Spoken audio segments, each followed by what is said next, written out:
I've been thinking about this all day long. I've been getting the question about using a belt sander to shape a board.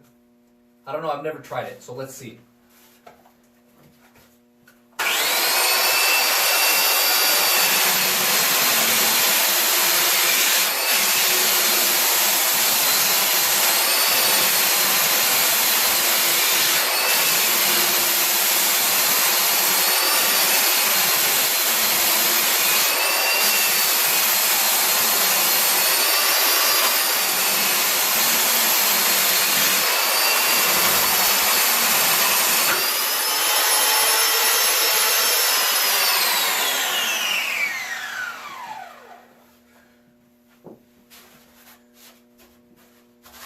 Wow, it works. It works unbelievably well.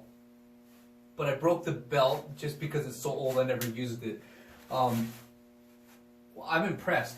That actually does a really good job. I'm going to have to replace that belt, and I'm going to have to put more effort into learning how to use that because I think there's something there. Wow.